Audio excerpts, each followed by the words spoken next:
বন, বনানী, গাছপালা একটি দেশের প্রকৃতি ও তার পরিবেশ রক্ষায় অত্যন্ত গুরুত্বপূর্ণ। পৃথিবীর যে কোনো দেশের প্রাকৃতিক ভারসাম্য, প্রাকৃতিক দুর্যোগ মোকাবেলায় বন ও বনের প্রয়োজনীয়তা অনেক বেশি। একটি দেশের সামগ্রিক ভূখণ্ডে কমপক্ষে 25 থেকে 30 ভাগ বনভূমি বা বনাঞ্চল থাকা প্রয়োজন। একসময় আমাদের এই দেশে প্রচুর বন বনানীতে সমৃদ্ধ ছিল। কালক্রমে দ্রুত জনসংখ্যা বৃদ্ধি, তাদের আবাসস্থল নির্মাণ, শিল্প ও কলকারখানা স্থাপন, অপরিকল্পিত নগরায়নের কারণে বনের পরিমাণ অনেকাংশে কমে আসছে। বর্তমানে বাংলাদেশে মোট বনভূমির পরিমাণ প্রায় 15.58 ভাগ বা 25,75,000 হেক্টর। এর মধ্যে বন অধিদপ্তরের নিয়ন্ত্রিত বনভূমির পরিমাণ 10.74 ভাগ।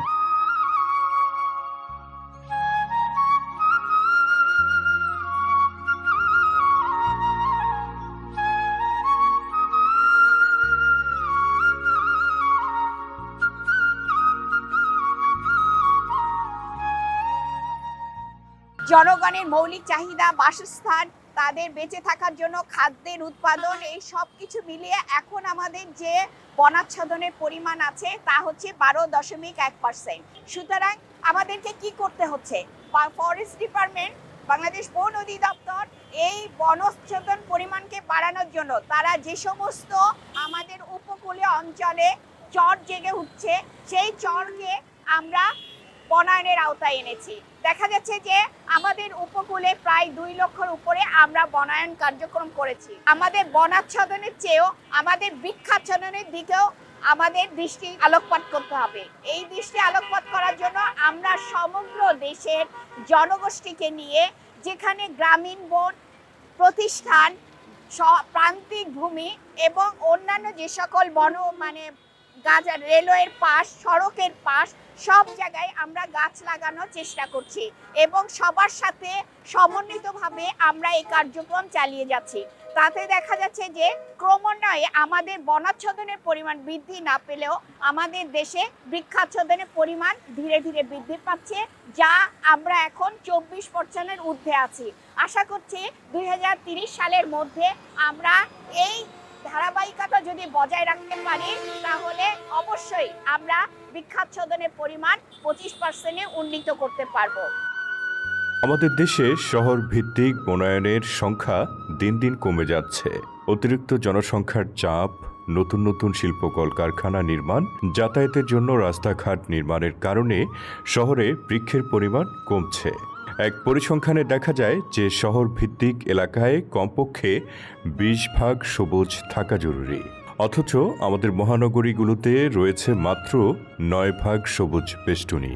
এই সমস্ত শহর উপশহরগুলোতে বৃক্ষের অবাধ রোপণের জন্য মহানগরের বড় বড় রাস্তার আইল্যান্ডের মাঝে নতুন নতুন ব্রিজ নির্মাণের নিচের অংশে সবুজায়ন করার জন্য বৃক্ষরোপণের কাজ করে যাচ্ছে বন অধিদপ্তরের সামাজিক বন বিভাগ।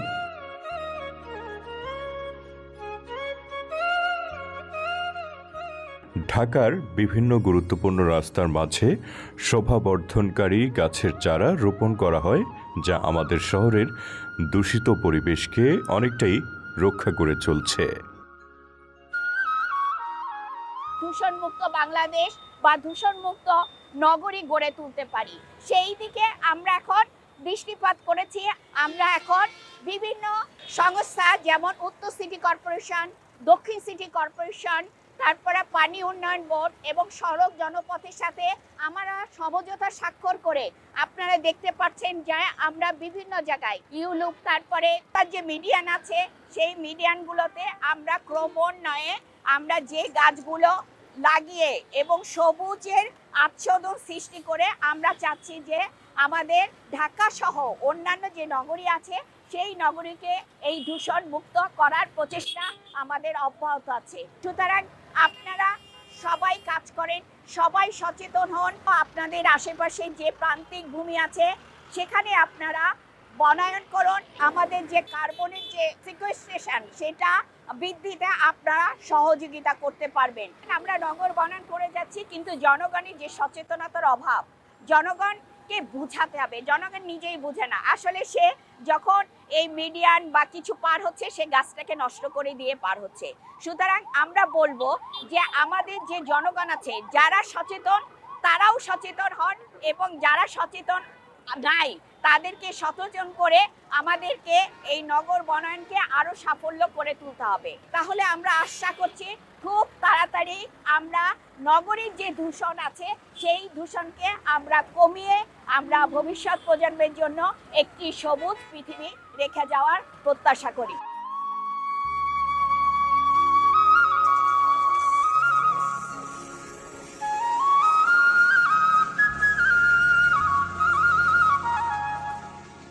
এই প্রকৃতির মাঝে বসবাসরত জীবজন্তু, পশু পাখি, উদ্ভিদ, প্রাণীর অবাধ চলাচলের মাধ্যমে পরিবেশের ভারসাম্য রক্ষা করা হয়।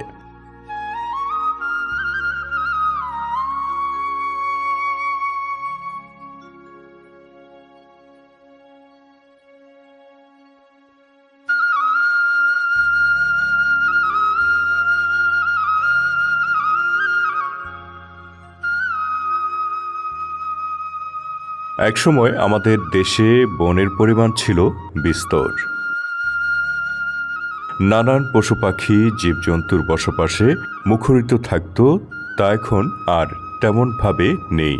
আমাদের বাংলাদেশ এক পাখালিতে ভরপুর সুন্দর একটা বাংলাদেশ। এক গবেষণায় দেখা যায় এখানে প্রায় 700 প্রজাতির পাখি রয়েছে। আমাদের ছোটকালেও আমরা দেখতাম আমাদের অনেক গাছগাছালিতে পাখালিতে পরিপূর্ণ ছিল, এবং আমরা সকালবেলায় পাখির ডাকে আমাদের ঘুম থেকে আমরা উঠতাম। সেখানে কোনো মোবাইলের রিংটোন ছিল না, কোনো অ্যালার্ম ছিল না। দিন যাওয়ার সাথে সাথে আমরা দেখতে পাচ্ছি আমাদের এই পাখিগুলো আস্তে আস্তে হারিয়ে যাচ্ছে। এখন গবেষণায় দেখা যাচ্ছে এই 700 প্রজাতির মাঝে 19 ধরনের প্রজাতি প্রায় সম্পূর্ণ বিলুপ্তির পথে। আমাদের এই পাখিগুলো কেন হারিয়ে যাচ্ছে? হারিয়ে যাচ্ছে হলো আমাদের বন, আমাদের গাছপালা আমরা কেটে ফেলতেছি, জলাশয় আমরা ভরাট করে ফেলতেছি, আমরা কীটনাশক ব্যবহার করতেছি, আমরা পাখির বিভিন্ন শহর তৈরি করতেছি, সেখানে আমাদের অনেক শব্দ সৃষ্টি হচ্ছে, পাখি সেখানে নিরাপদভাবে থাকতে পারতেছে না। এই পাখিগুলো আমাদের পরিবেশের জন্য কি খুবই উপকারী? আমরা যদি নিজেদেরকে প্রশ্ন করি যে পাখিগুলো আমাদের পরিবেশের জন্য অনেক উপকারী, কারণ এই পাখিগুলো শুধু একটা তাদের বাসস্থানে নয়, এরা একটা বনকে পুনর্জন্ম দেয়। এরা আমাদের পরাগায়নে সাহায্য করে, এরা আমাদের নতুন গাছ, আমাদের নতুন প্রজাতি সৃষ্টি করতে সাহায্য করে পরাগায়নের মাধ্যমে। তারা এক গাছ থেকে আরেক গাছে যায়, এক ফুল থেকে আরেক ফুলে বসে। এই জন্য আমাদের এখানে নতুন প্রজাতির আমাদের গাছ, উদ্ভিদ, এই পাখিগুলো এই বনায়ন সৃষ্টি হচ্ছে নতুন করে। এই পাখিগুলো কি শুধু আমাদের অর্থনৈতিকভাবে কোনো আমাদের সাহায্য করে? অনেক সাহায্য করে, কারণ এরা ক্ষতিকর কীট পতঙ্গগুলোকে খেয়ে ফেলে, আমাদের ফসল ফলাদিকে এগুলো রক্ষা করে। আমাদের মানসিক স্বাস্থ্য এবং মানসিক উপকারিতা এই সুন্দর পরিবেশ, সুন্দর পাখির গানেও আমরা খুঁজে পাই। এই পাখিগুলোকে যদি আমরা রক্ষা করতে পারি তাহলে এই পাখিগুলোই আমাদের বনকে রক্ষা দেবে, বনকে পুনর্জন্ম করে দেবে। তো এই পাখিগুলো রক্ষা করার জন্য আমাদের কি করতে হবে? একটা বন সৃষ্টি করতে কি আমাদের লক্ষ টাকা খরচ করতে হয়? না, আমাদের মাটি আমাদের বন সৃষ্টি করে দেয়। আমাদের কি দরকার? একটু সচেতনতা, একটু যত্ন দরকার এদের জন্য। আমরা যদি ভালোভাবে একটা নগরায়ন করতে পারি, আমরা যদি এক অংশে দালান এবং এক অংশে আমাদের পাখিদের জন্য আমরা বনের মতো সৃষ্টি করতে পারি, তাহলে কিন্তু একটা সুন্দর নগরায়ন যেমন হয়, সুন্দর একটা পরিবেশ সৃষ্টি হয় এবং পরিবেশের ভারসাম্য রক্ষা হয়।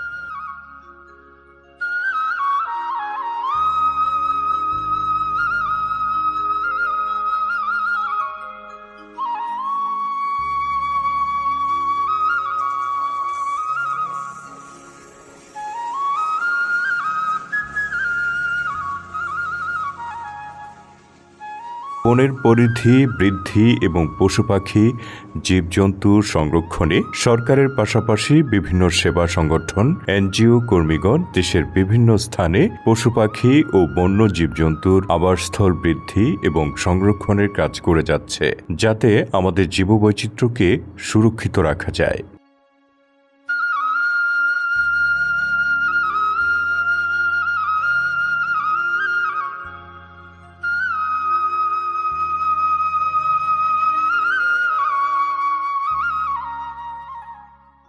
পশু পাখি এইগুলো হলো আমাদের পরিবেশের ইকোসিস্টেমের একটা অংশ।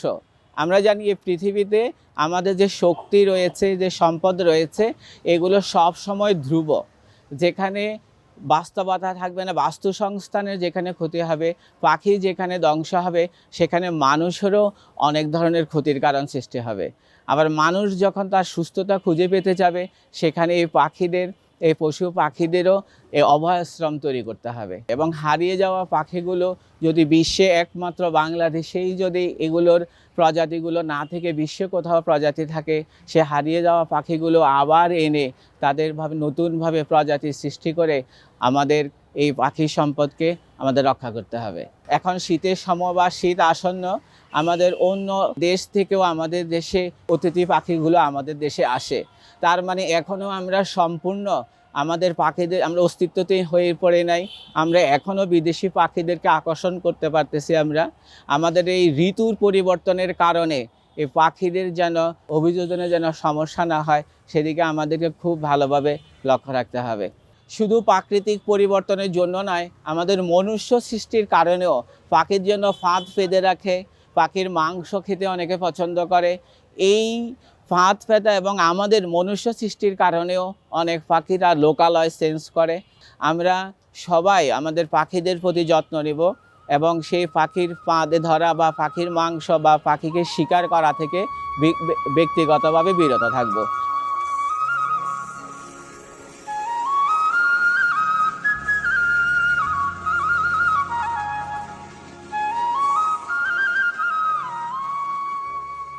দেশের প্রাকৃতিক ভারসাম্য রক্ষায় গাছগাছালির গুরুত্ব অপরিসীম।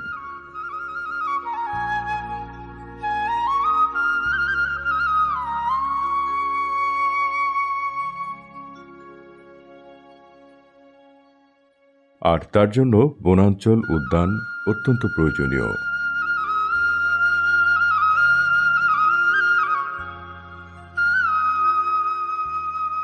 মানুষ যখন অবসাদগ্রস্ত হয়ে যায় কাজ করতে করতে, তখন দেখা যায় এই ভাওয়াল জাতীয় উদ্যানে ছুটে আসে একটু অবসরের জন্য। এই বনটি হচ্ছে শাল দ্বারা, এটি হচ্ছে পাতাঝরা শালবন বলা হয়। এই পাতাঝরা শালবনে শাল ছাড়াও শাল অ্যাসোসিয়েটেড আরও কিছু প্রজাতি আছে, যেমন হলদু, আমাদের অর্জুন, গামার, বিভিন্ন প্রজাতির জাম, পলাশ, এ ধরনের অনেক বৃক্ষই হয়। এখানে যে উদ্ভিদ প্রজাতি আমরা মাস্টার প্ল্যান বা আমাদের যে ম্যানেজমেন্ট প্ল্যান ওটা অনুযায়ী আমরা দেখেছি আমাদের যে আগে যে সকল উদ্ভিদ প্রজাতি ছিল, অনেক উদ্ভিদ প্রজাতি জবরদখলের কারণে হারিয়ে গেছে। জবরদখল বা অন্যান্য যে ডিস্টারবেন্সগুলো আছে, এখন আমরা যে উদ্যোগটা নিয়েছি, আমরা নেটিভ প্রজাতি যেটা আমরা বলি যে শাল বন, শালকে ফিরিয়ে আনতে হবে। শালের পাশাপাশি যে শাল অ্যাসোসিয়েটেড স্পেসিসগুলো আছে, আমরা নার্সারিতে চারা উত্তোলন করেছি এই সকল প্রজাতি দিয়ে, শাল এবং শাল অ্যাসোসিয়েটেড স্পেসিস দিয়ে, এবং এটা দিয়েই আমরা বাগান করব। এখন খুব ভোরবেলা আমরা বের হলে দেখতে পাই অনেক ধরনের পাখি। আগে হয়তো দেখা যেত, কিন্তু সাম্প্রতিক সময়ে হয়েছে যে অনেক বেশি দেখা যাচ্ছে। প্লাস আদার্স যে আমাদের বন্যপ্রাণীগুলো আছে, তাদের আমরা নিরাপদ একটা আবাসস্থল দিতে পেরেছি, এটা আমাদের সক্ষমতা। এই সক্ষমতাটি হয়েছে শুধুমাত্র পিকনিক স্পট ভাড়া দেওয়া বা উচ্চস্বরে গান বাজনা, এই ধরনের কার্যক্রমগুলোকে বন্ধ করার মাধ্যমে। আমাদের সামনে ভবিষ্যৎ পরিকল্পনা আছে যে কিভাবে একটি বিশ্বমানের যে প্রোটেক্টেড এরিয়া, এই ধরনের কিছু করবার লক্ষ্যে আমাদের ভাওয়াল জাতীয় উদ্যানকে প্রমোট করা, স্টেক হোল্ডার যারা আছে তাদের নিয়ে পর্যটকদের পর্যটন বান্ধব, গবেষণার ক্ষেত্রে গবেষণা বান্ধব একটি ভাওয়াল জাতীয় উদ্যান প্রতিষ্ঠা করাই আমাদের লক্ষ্য। আমরা সকলের সহযোগিতায় ঢাকা শহরের অদূরে যে এই প্রাণকেন্দ্রটা, এটাকে আমরা রক্ষা করতে পারবো এবং সুন্দর একটি প্রোটেক্টেড এরিয়া হিসেবে তৈরি করতে পারবো।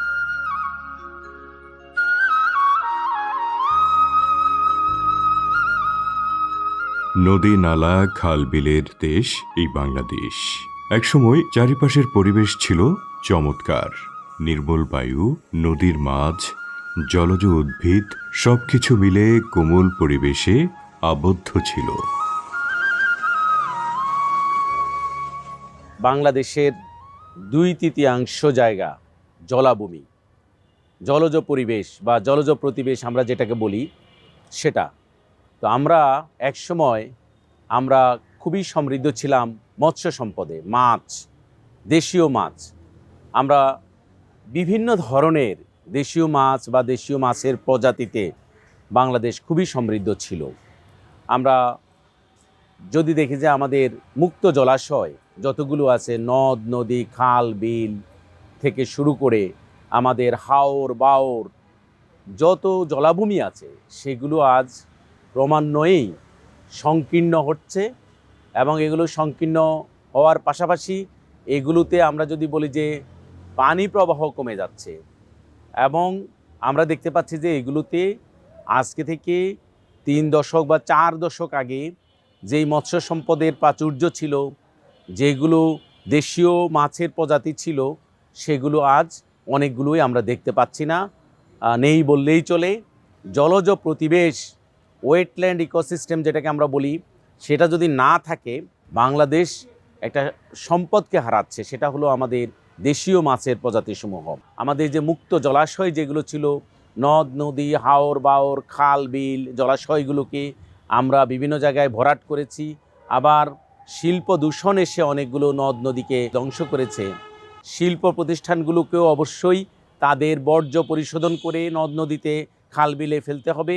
তা না হলে আমরা কিন্তু আমাদের এই যে অমূল্য সম্পদ, আমাদের মৎস্য জীব বৈচিত্র্য, সেটিকে আমরা সংরক্ষণ করতে পারবো না। পরিবেশ সংরক্ষণ আইন 1995, বাংলাদেশ পরিবেশ সংরক্ষণ বিধিমালা 2023, পরিবেশ সংরক্ষণ নীতি, বাংলাদেশ পরিবেশ নীতি 2018, বাংলাদেশ জীববৈচিত্র্য আইন 2017, পরিবেশগত সংকটাপন্ন এলাকা বিধিমালা 2016, এই ধরনের অনেকগুলো আইন কানুন প্রণয়ন করেছে। আইনগুলো মেনে চলি এবং সচেতন হই, তাহলেই আমরা মৎস্য জীব বৈচিত্র্যে স্বয়ংসম্পূর্ণ হব।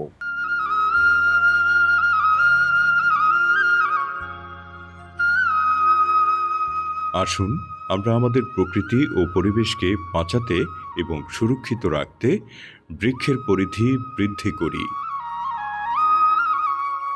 খালবিল নদীগুলোকে ভরাট না করি, পাহাড় ও গাছপালা কাটা থেকে বিরত থাকি।